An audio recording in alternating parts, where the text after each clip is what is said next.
Hello everybody, welcome to OTC Fish Keeper, and tonight I thought I'd show you guys one of the slightly negative sides of fishing. Sometimes, you know, the fish, they don't exactly cooperate. Now, they kind of cooperate, and on this tank right here, I happen to have my Gold Laser Corys, and you know, I bought a group of 8 with the intention of breeding them, and I've had some pretty good respect. Got about 150 babies currently.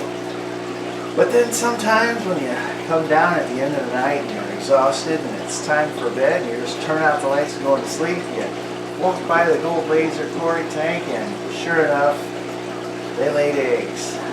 Lots of eggs. And you don't really want to turn them down because you never know when that's going to shut off. You know, like right now my angelfish have just decided that they don't like this particular time of year, so even though they were laying me eggs about every 10 days, all of a sudden they just quit and they had them for weeks. So when you got them, you gotta take care of them. I'd love to leave these till morning, till I wake up. The only thing is, once the sun comes out and they start running around that tank, they may very well eat quite a few of them by then. There's probably, in this batch, is a particularly big batch, there's probably 150 in here. So let me give you a peek at those eggs. Now, one thing you may notice about this tank is there are a lot of baskets hanging in there. And in fact, not only do I have these 3, but I have a 4th one in the back. Because right now, these Gold Laser Corys have decided that they're ready to produce. And each one of these baskets has got a fair number of baby fish in the bottom. We can see a few of them here. And there's probably 40 or 50 in this particular basket. And this basket, they're much harder to spot. There's only a few in there, maybe 10 or 20. And this basket here, same thing, 10 or 20. And then there's a basket back there I haven't even been able to look at yet because it's way back in the back, and those eggs have just hatched within the last week or so. And now I have to add another basket, but because there's no more room in the tank, I'm going to have to pull one of these baskets out, and I'm going to put it where I've got the other babies growing up. And I've got a variety of sizes of babies in there for the same reason as these guys have gotten really good lately. So I don't want to mess with that, but I also don't want to lose any eggs. So I'm going to go ahead and pull one of these baskets out and then put a fresh basket in to hold the new eggs. Now they're always nice and polite and leave me a little batch of eggs right here in the front. It's getting a little blurry. Maybe if I put my hand up here, right here, there's probably, let's see, 2, 6, there's about 8 eggs right there. But then there's plenty more in the back over here, and on the sides there, and then in the back. There we go. There we go. That's better. Well, a little better.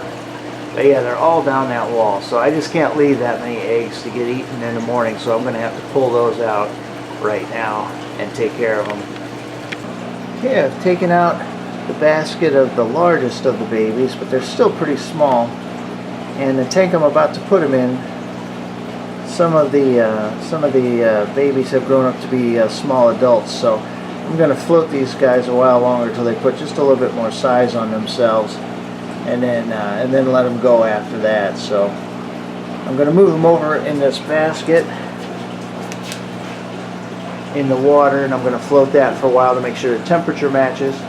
Because believe it or not, in this tank I actually do not have any kind of a heater, and it gets kind of cool down here at night. But I don't know, I guess the adults are assuming that this must be spring rains or something bringing cooler water, because they have really been laying a lot of eggs lately, and the eggs are getting a really good fertility rate. So let's go ahead and move them over and put them in the tank with the juveniles. Okay, so this is the tank where I put the juveniles and let them grow up a little bit when they get too big for the basket. And we've got quite a few in here, a large variety of sizes. We've got these little guys here.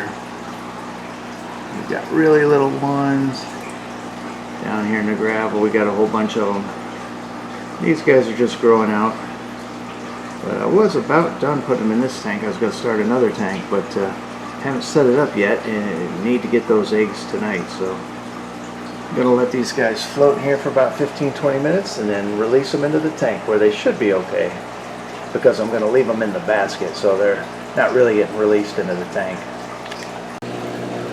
Okay, well, I got a basket all ready for the eggs here, and depending on what kind of clumping I get, I remove the eggs differently. Now in this case you can see they've given me a lot of small clumps that I can pull out with my fingers, so I'll pull these out one at a time, one batch at a time with my bare fingers. And I always keep a net nearby in case one escapes me. I can always grab the net and scoop it up because they sink slow. And then, if this were, say, bronze Corys or black Venezuelan Corys, both of which I have here, then they tend to lay their eggs in much larger clumps.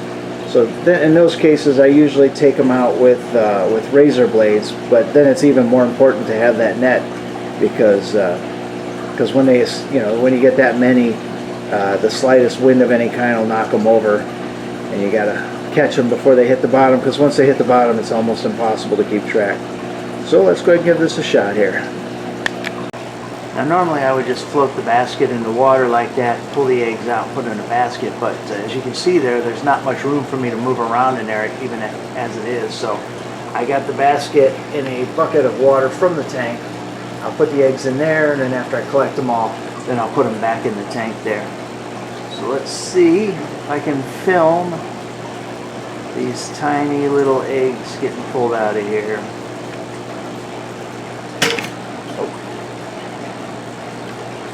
And I've had to change my shirt because I had a long sleeve shirt on, and this is definitely a short sleeve shirt kind of job. So let's see, I'm going to get up high. Here's 4 right here. Pretty easy. They're fairly tough eggs. Obviously you don't want to crush them, but you just kind of get underneath them and roll them. They'll come out in your hands, and then you're good to go there. Ah yeah, I got a lot of them, but there's the mother lode in the back. I hope it focuses in. Yeah, there we go. And you can see the snails are already digging in pretty bad, so if I were to leave these overnight, I don't know how many the snails would get, but it would be a lot. And then the fish themselves would eat some, so definitely best move to get them. Yeah, there's a big snail right there on that batch in the corner. Got to get him out of there. Alright, let's hit it. Okay, I got them all out, and only dropped about 2, which is pretty good. And that's what 120 to 150 eggs looks like, all those little white dots. They have pretty good success rate, these particular Cory catfish. So at least half of these should hatch. I should end up with 50 or more babies whenever I'm done here.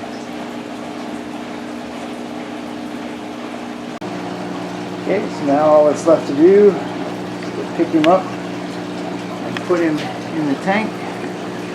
Right in that spot right there, that little gap. Now normally, like I said, I keep these in the tank and I just put them in there because the less time the eggs are out of the water, the better. But in this case, I didn't have the room for it, so I had to just do this. Now, after you put them in there, you want to be sure to aerate them. So I got a hose, keep the hose in there. It doesn't have to be dramatic, just keep that hose just a few inches or an inch above the bottom, just so there's water rotation in there. Okay, and then I just set up an air stone just barely above the bottom. You don't want it touching the bottom because if it is, it'll push air through the mesh and you get bubbles underneath it, and then it starts putting everything out of whack. So just above there, and in about 3-4 days max, I'll have another 50 to 100 babies swimming around in there. Until next time, you guys keep having fun, and I'll talk to y'all later.